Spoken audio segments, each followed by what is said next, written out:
Well, would you take a look at that? We were only supposed to, maybe get results from an election sometime this week, but Trudeau was going to win, so they went ahead and called it. And it's like, this was one of the very, very likely, probably the most expected outcomes. Just didn't realize how completely and totally 100% unnecessary this election really was. But dumbass is really playing this off as being just some fucking triumphant victory. You gained one fucking seat, you dumb cunt. God, he's just worthless. He's not self-aware at all whatsoever. And so's the opposition in this fucking country. And so are the people in general, right? We'll get into all of that shit in due time, I guess. But yes, CBC, CTV, Global News, every one of the fucking state-operated media apparati, whatever, in Canada. I'm just so fucking done with this place. Declare Liberals will form government. Minority government. Okay, this one's just one of the first ones to make the call, and it just is, well, whatever. Broadcasters CTV and CBC have declared that the Liberals will form the government. Yes, at 10:40 p.m.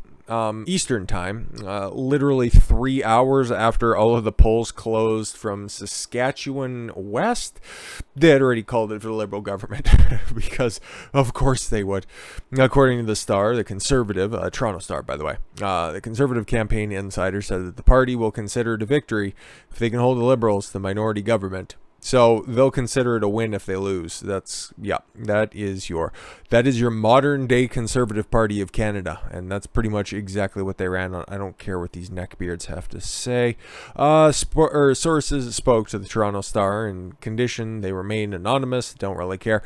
It's still early, and I think particularly in Ontario, we have thousands of potential people still in line to vote. No, you don't. Who cares? Actually, yeah, let's just get to what Justin Trudeau had to say about his stunning and brave victory. Thank you, Canada, for casting your vote, for putting your trust in the Liberal team, for choosing a brighter future. Oh, then they definitely fucked up on their ballot. We're going to finish the fight against COVID and move on to climate change and lock everybody down for that. And we're going to move Canada forward for everyone. God, you're retarded. Okay, I mean, listen, you think that Canada voted for you? It's not even remotely the case, okay?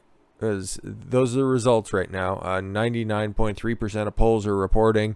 It's too close to call for, I guess, some of these, but like you're waiting on 0.7% of the vote. So it looks like it's going to end up being 158 for the Liberals. You need 170 for a fucking majority government, so they're going to fall short.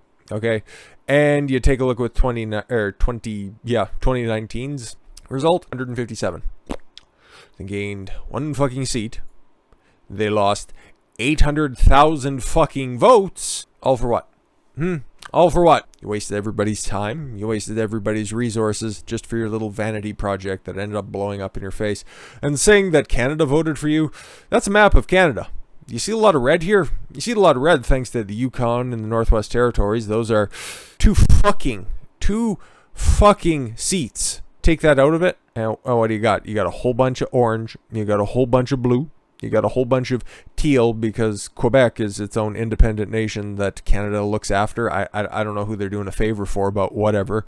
I don't see a whole lot of blue. Like, you just take those big fucking land masses out of there. Like, okay, Labrador. You got one of 2 seats, 3 seats, 4 seats that might be in out there in Newfoundland, Labrador. Yeah, outside of that, where do all the seats come from? They're concentrated right down here, in fact. Right down here. That's where the government's made up. In a little spot just off the little dangly dick of Ontario. And that's the little postage stamp size on a fucking map. That's what makes up government. Right there. Yeah, that's where the Liberals got the vast majority of all their seats. Right around Ottawa. Right around Toronto. And that's it. Everybody else can just go fuck themselves.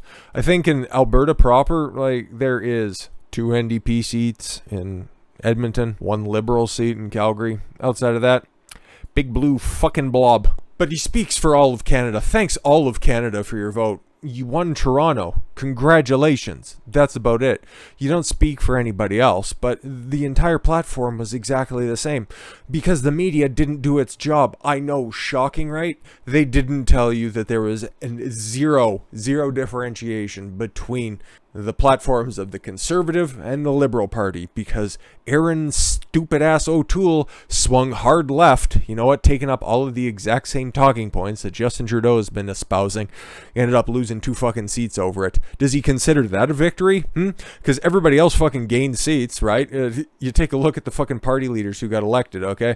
The Green Party, who was up there on the national debate stage, Annemie Paul, she ended up losing her seat. So did Maxime Bernier, and you know what, we're just going to go ahead and hop on over to that because the PPC, man, they got a decent vote total. They got 816,000 votes, which should have accounted for something, but it doesn't because the parliamentary system sucks a dick.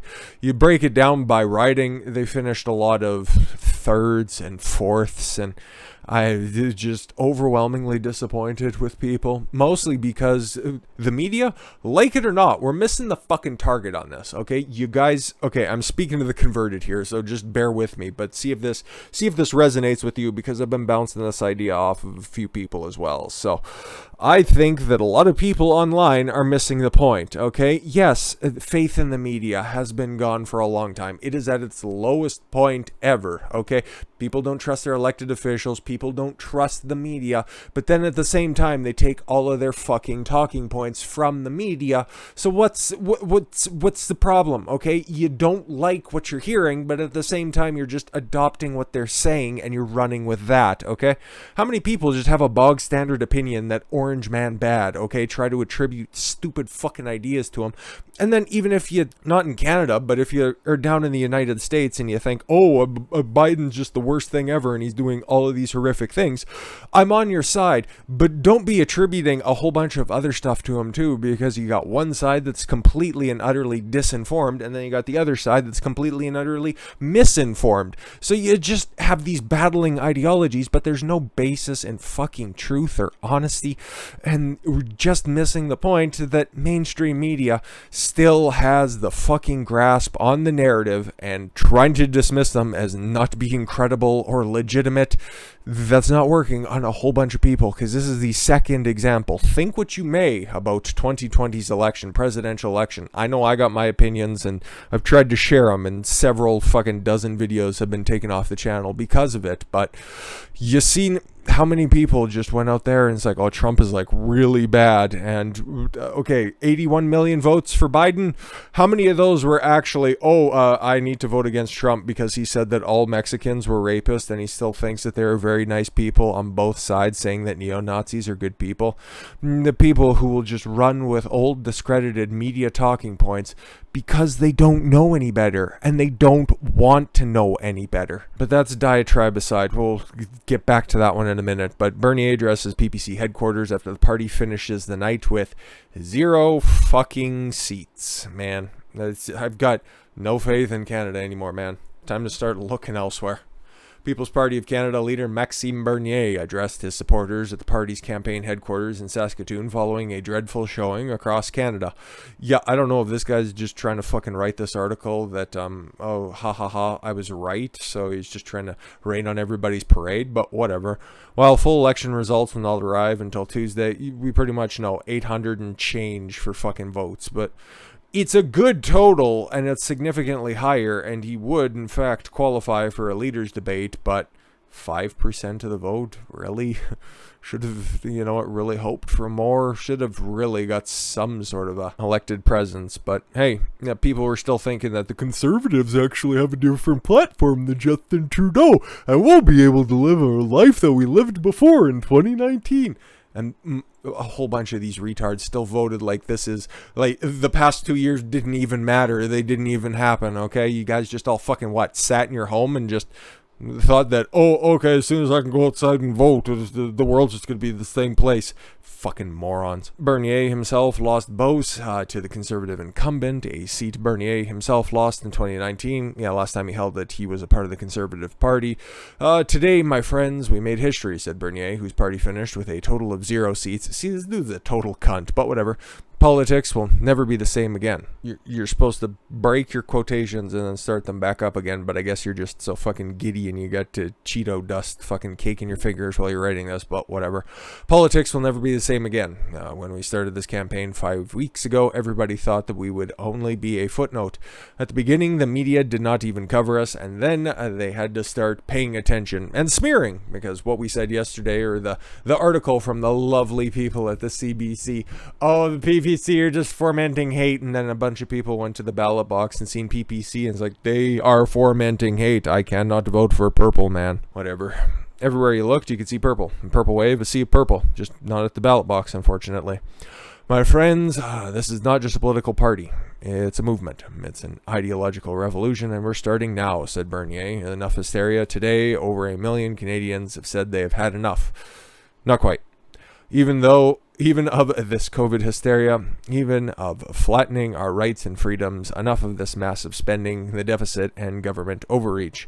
Like me, they are mad. No, we want to have the normal lives back, and I don't want the tyrannical Chinese model that you admire, Mr. Prime Minister. Yeah, unfortunately, he's still the Prime Minister, but his favorite leader in the world is Xi Jinping for his basic style of dictatorship, which we get to enjoy. But hey, guess what? There's going to be one prominent person not on Justin Trudeau's staff, unless she asks really nicely. A Liberal minister who called the Taliban her brothers loses seat in Peterborough, Kawartha. Let's just have a moment of applause for that, because, yeah, you reward somebody who's going to try to make nice with the Taliban. You should probably have to be forced to go over and live with the Taliban. I'm just saying, and hey, if you're a dude, that's all right. They just announced their new government, and it's completely male. Go figure, even though they're a new and more diverse and inclusive Taliban. Fuck yourselves. But what's the aftermath of this? Huh? Okay. What are the premiers going to have to do? What are the ones, you seen the fucking map, everybody else who didn't vote Liberal? Okay. Most of Ontario, geographically speaking, most of Quebec, most of the Maritimes, everywhere, to be completely honest. Okay. What are they going to have to do to make up, or what are they going to have to make of this? Premiers dig in against Trudeau after blasting pointless election. He gained 1 seat, didn't get a majority government, pissed off the NDP, pissing off everybody else who was giving him this sympathetic reign. He had a de facto majority government, tried to justify it by saying, oh, we had 20 votes of non-confidence, and that's just clearly just the opposition in the House was just too much, and we just had no other excuse but to call this election. And it's like, did you lose any of those votes in non-confidence? Were you even close to losing any of those votes? No, you had the NDP in your back pocket, okay? I'd imagine they're probably going to be there again because they're too fucking stupid and too goddamn inept. Sure, they ended up, gaining a seat? There was literally no fucking movement out there, okay? The only thing that happened, more people just stayed home. More people voted for the PPC, which is nice. Maybe when we go back to I don't know, hopefully I'm not here in 18 months to figure that out, but go back to the polls in 18 months and figure out what the fuck to do. Questions that guys like Scott Moe, and I don't really care what Jason Kenney has to say, because you can just wait a couple of days and he'll just have the opposite position. So fucking insert proper take where applicable for him. Prime Minister Justin Trudeau's strained relationship with several of Canada's premiers appears to have taken a sharper turn downward following the results of Monday's federal election. Premiers reacted today to the results of a mix of apathy and outrage. We all knew this is exactly what was going to happen. Some are also renewing their demands for greater fiscal assistance and autonomy. You can't have both, okay? Either you have autonomy or you have fiscal assistance, okay? Either you want Trudeau to hold your hand, which I wouldn't recommend giving his track record, unless you want a bunch of shoe polish from him fucking blacking up. But I prefer autonomy, and that's what Scott Moe seems to want. He's like the last guy left from Ottawa, suggesting that they may feel emboldened now to see greater concessions from Trudeau. Why? He thinks that he has the fucking Canadians' vote. Like, we got it right here. Oh, looks like I have a friend.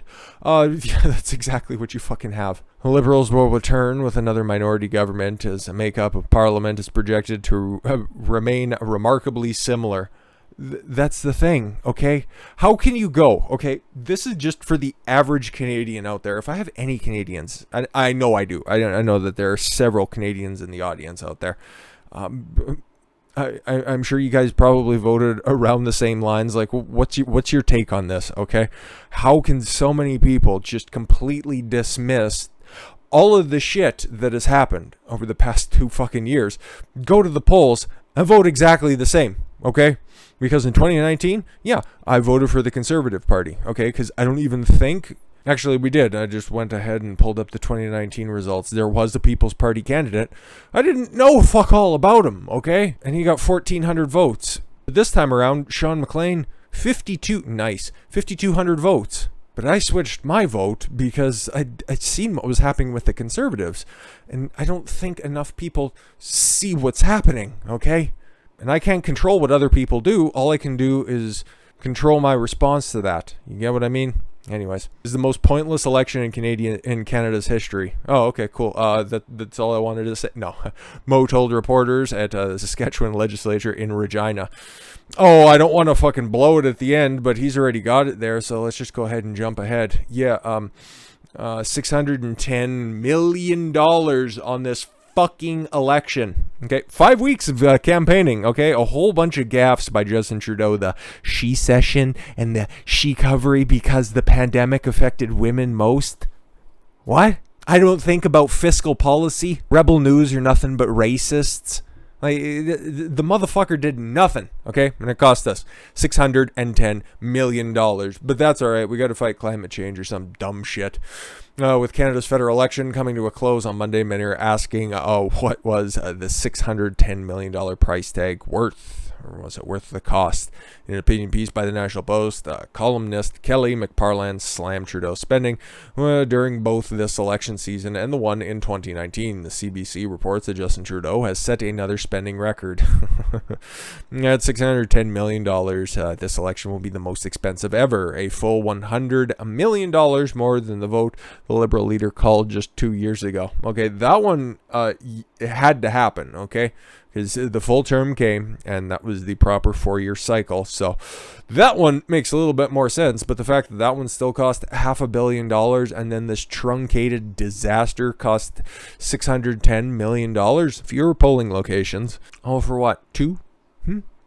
2 fucking seats, huh? Yeah, sure.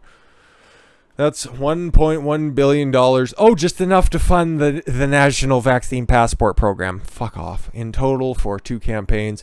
Not a big number for a government that shovels out money as readily as this one, Parland continued. Yeah, she's pretty happy too. And this is, and why not? Trudeau's 6 years in power have already given the country the biggest deficits and the deepest debt in 154 years of trying, plunging us into the biggest financial hole in our history. So why not tack a gold medal in a running inconclusive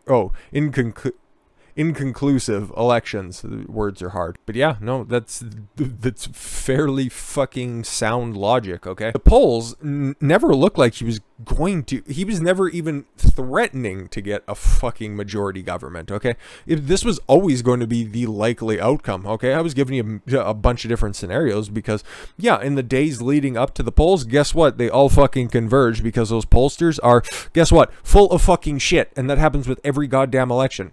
Oh, there's a big majority. Oh, there's a big spike in support for the Conservatives. Oh, there's one for the Liberals. Oh, guess what, the NDP is polling a little bit better, and those racists and purple, that you got nothing to worry about there.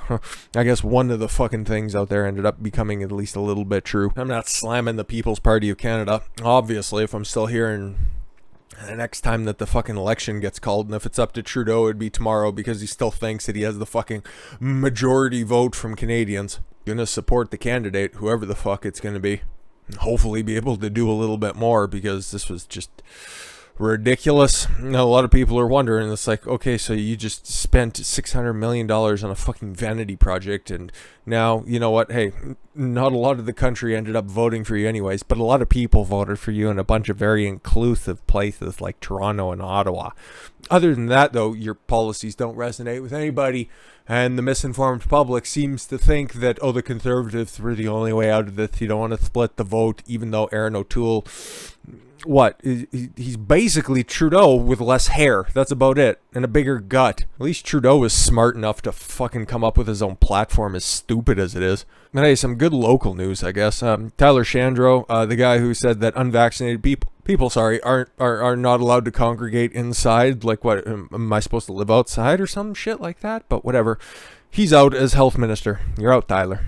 There's nothing we could do. Does Albertans struggle with a devastating fourth wave? No, not really. I'm just gonna do a window check. Yep, no more bodies in the streets or anything like that. And we could just go on a field trip to go see the hospital, and I would guarantee there's probably nobody just clawing into the emergency room to figure out what the fuck is going on. But hey, if you know what, if you want to continue to pander to people who just fling themselves at the hospital the moment they get sniffles and they think that they're constantly dying of shit. Remember when Mad Cow was around and everybody thought that they had a fucking case of that because they might have had a couple too many burgers during the week? Yeah, that was fun. We had to live through that as well. That's going back deep in the reserves, and we'll just try to keep some references at least a little bit current. So, somebody who has rightfully lost his job, but he's probably, I don't know, going to move on to finance or some shit. Jason Coping, the current Minister of Labor and Immigration, will take over as Health Minister. Sweet. Premier Jason Kenney has scheduled a news conference for 3:30 local time Tuesday, so that'll be going at time of recording about 15 minutes from now. I'm not going to watch it. I don't care. I know he's just full of fucking lies. It also comes in the same day as the Alberta Minister of Municipal Affairs, Rick McIver, issued a letter to the federal government asking him to asking for help dealing with the crush of patients. There are 20,614 active cases of the COOF in Alberta as of Monday, more than twice as many in any other province or territory. It's also the, fourth most populous province in the fucking union, so whatever. And the first time numbers have surpassed 20,000 in the province since mid-May. Monday's update listed 954 people being treated in hospital, 216 of whom were in intensive care beds. Okay, so people in the ICU have actually gone down since we last looked at it, because it was 220 and change, and yeah, more people are in hospital. There's 8,200 beds across the province. Fuck off. But this is what I'm saying when these fucking boomers, man, they're out here and they don't get it. They don't fucking get it. They think that they have like the right opinion on stuff, but they're discrediting how influential mainstream media is. And especially up here in Canada, I can speak a little bit differently about the United States.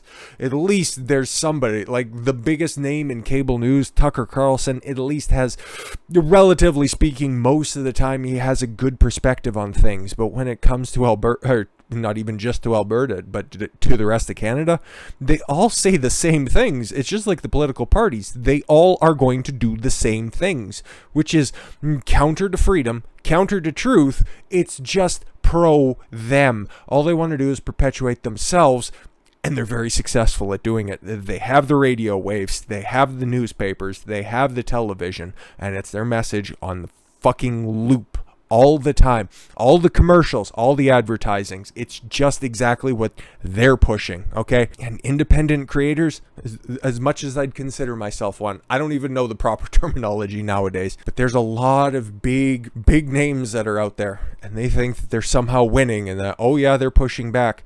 Motherfucker, no, don't get cocky. I don't know what to do. I don't know which way to go forward, but I know I'm not going to stop.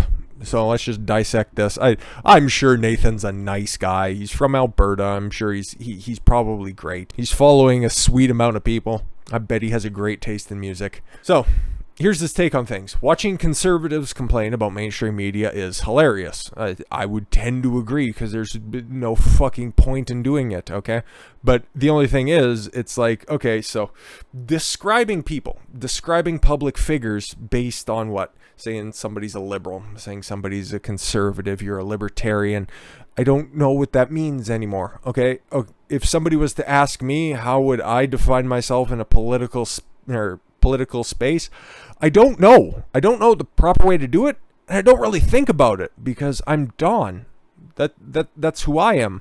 I take ideas from all sides. I know that most of them would come from the much more old school conservative side, like the Barry Goldwater types back in the day, Stephen Harper's educated immigration policy, shit like that, and a lot more libertarian stuff lately, but it's like, I don't know, I've taken that political compass test, and it always seems to be a little right, a little down. It's been there, and it's just changed a little bit over the years, but it's always been right about there. But a conservative-leaning, libertarian-leaning person, it's like, that doesn't really fit. And just trying to categorize people and put them in little boxes, that's just stupid. You address the people, okay? That's the only way that you're going to infect or inspire any sort of changes. Try to cure the infection that they have between their ears, and hopefully, put in something that's worth being there. Anyways, let's get back to this guy's statement, because I read it, and fuck, he's just missing the point, and that's what a lot of people are doing. At least in my opinion. Maybe I'm wrong, though. There's never been a time in history when mainstream media has held less influence. That's why I wanted to go over this, for the reasons that I've explained. Yet you flee from alternative media every chance you get it. Want to reach younger voters? He's talking about people who, like Maxime Bernier, like a bunch of other YouTubers turned political campaigners, okay? Political candidates. I haven't seen one success story, okay? He doesn't seem like the way forward. And that's, again, what else he's missing. Want to reach younger voters? Stop campaigning like it's 1988. I agree, and this is where we're probably going to start agreeing a little bit more. Seriously, you want to be... who was the conservative star O'Toole took on the road this last week? I don't even know who you could. I would personally have Stephen Harper out there, because I think he's great, and a lot of people still within the Conservative Party of Canada still resonate well with him and his ideas. But like he points out here, the conservative star that O'Toole took on the road this past week, Brian Mulroney. Brian Mulroney, who left the fucking position of Prime Minister in disgrace, brought in the GST, and absolutely shit-canned the Conservative government until Stephen Harper ended up taking over fucking 15 years later. Why would you do that, okay? They're two peas in a pod. They're both fucking trying to sink this party into absolute obscurity. People over 40 have no idea who this guy even is. Under 40 have no idea who this guy even is. 31. You need to break out of your echo chambers and think he appeals to the suburban soccer moms. Yeah, if you think he appeals to suburban soccer moms. Yeah, that's another one of my big criticisms of Aaron O'Toole. Okay, he's basically Canada's answer to Mitch McConnell. That's all he is. He still thinks that he can placate the suburban housewife demographic by just being nice and non-confrontational. That's not what this world is calling for right now. In short, stop trying to grow the brand left and start trying to grow the brand younger. I totally agree, because if there's one group of people who are being left out, it's just centrists, center-right people. You know what? The ones who don't self-identify as being progressive. Everybody else, and that is small, okay? That is small, but they are vocal, and they get pandered to by everybody because of their vocal nature. There's a whole group of people here who are totally disenfranchised by the process, right? You're not going to change the mind of 6-year-old culture warriors. Yeah, exactly. The people on campus, okay, you can try to placate to them, but they're still going to see blue man bad, okay? And flushing your principles down the toilet, trying to chase them, makes a room for vote splits. Yep. And maybe, just maybe, try picking a leader who connects with younger people. Exactly. The visual of a middle-aged corporate lawyer turned politician campaigning side by side with a geriatric lawyer turned politician isn't what you need right now. Absolutely. If you're going to take an old conservative prime minister on the road, not one who's literally fucking ancient. Like, the optics there is like, make sure you vote conservative for new ideas. Justin Trudeau's bad. It's like, motherfucker, you guys, you don't get it. Also, hire a speechwriter that goes deeper than it should be, copying Trudeau's 2015 speaking notes. I completely agree. Which were copied from Bill Clinton's speaking notes. Replace Bill Clinton with Barack Obama, and then you're onto it, which were copied from JFK, and then just, here's your, play leapfrog a little bit. I would just insert Barack Obama, because he took all of those divisive policies and bringing up the topic of race and infusing it into everything. That came from Barack. And then, yes, it just follows down the line to Joe Biden's classmate, FDR. mildly pleasant, played out rhetoric isn't the rallying cry you think it is. To be honest and forthright and stop campaigning like you are trying to trick people into voting for you. Exactly. That's why I didn't see basically anything about Trudeau, or rather Aaron O'Toole on the campaign trail in the final days. Okay, yeah, he was making stops in fucking Ontario. Okay, trying to pander to the people who were overwhelmingly going to vote fucking Liberal anyways, and if they weren't going to vote Liberal, they were going to vote NDP because the Liberals weren't far enough left for you. So what was your advice, or what was your ideas in order to maybe change some minds, adapt the policies that they have already been thinking about for the past 10 years? You don't get it. I hope he resigns. I don't think he will, because he's too fucking stupid to really read the room, and where we go from here is anyone's guess. I would just say take a look at Australia, but at least Australians are fighting back right now. So Australia a couple months ago, that could be our future. I hope not. I hope I'm wrong. But whenever it comes to optimistic predictions, I tend to be very, very wrong. So you know what, when it's pessimistic, unfortunately, I tend to have like a pretty good track record. So let's hope it ends up in the bars of air, maybe. Anyways, guys, thank you all very much for the gift of your time. I've been Don Consuelo. I want you to follow your gut and get after it. Take care, everyone.